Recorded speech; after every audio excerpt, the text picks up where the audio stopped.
Bonjour à toutes et à tous. Je suis Adrien, journaliste spécialiste de l'Afrique chez AfriSynthèse.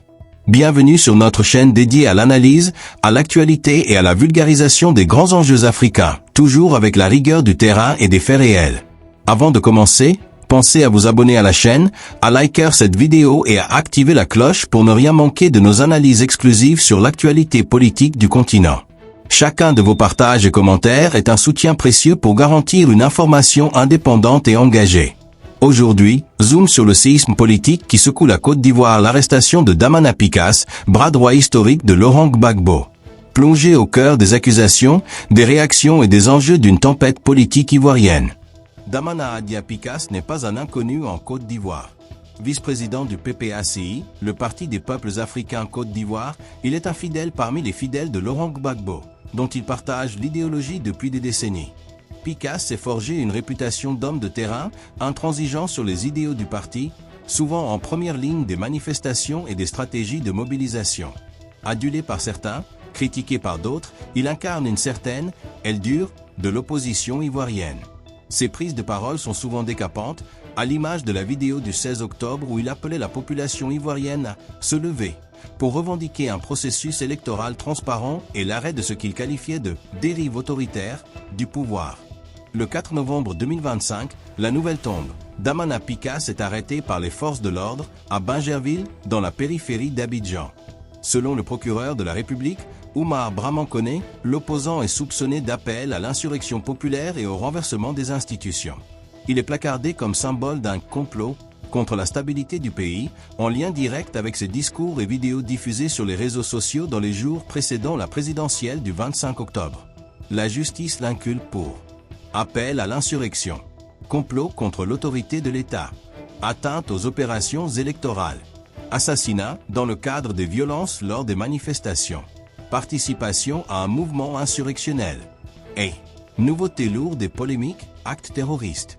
Damana Picas risque, selon son avocate, la prison à perpétuité.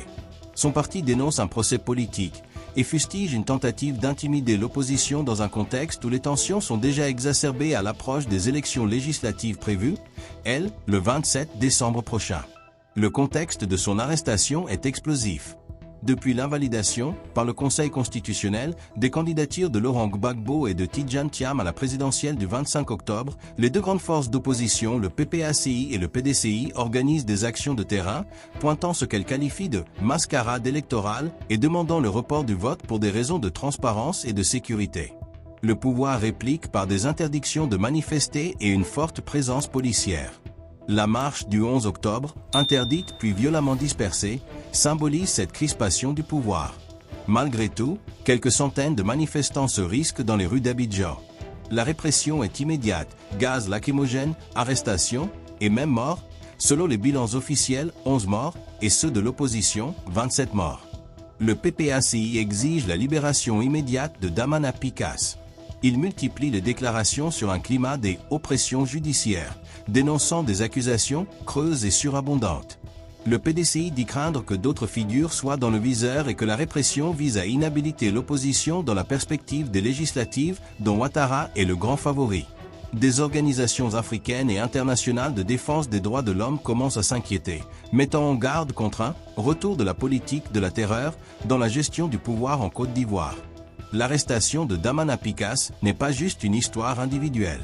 Elle s'inscrit dans une série de mesures prises par le gouvernement depuis plusieurs mois pour resserrer la marge de manœuvre de l'opposition. Plusieurs cadres locaux du PDCI et du PPACI arrêtés ou inculpés pour troubles à l'ordre public et insurrection.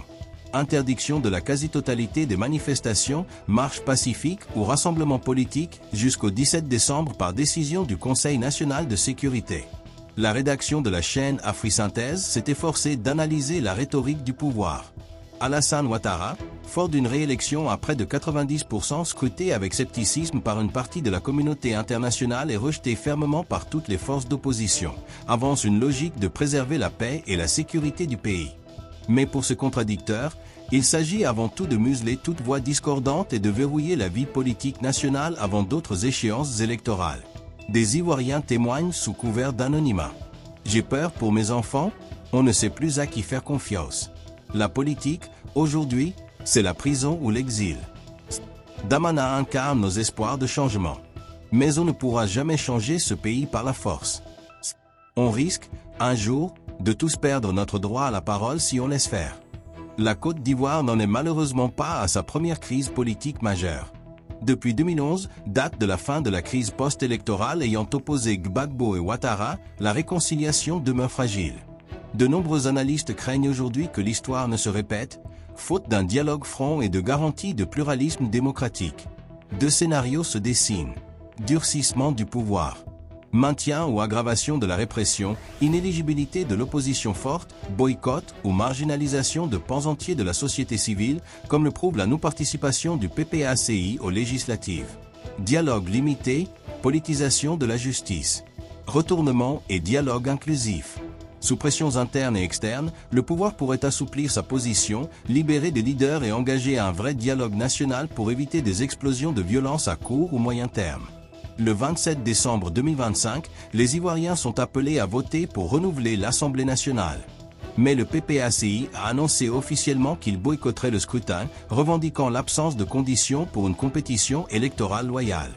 Le PDCI, allié traditionnel de Gbagbo mais moins radical, a décidé d'y participer, dénonçant néanmoins l'ambiance délétère et pointant une centaine de condamnations à 3 ans ferme pour simple participation à des marches ou manifestations politiques.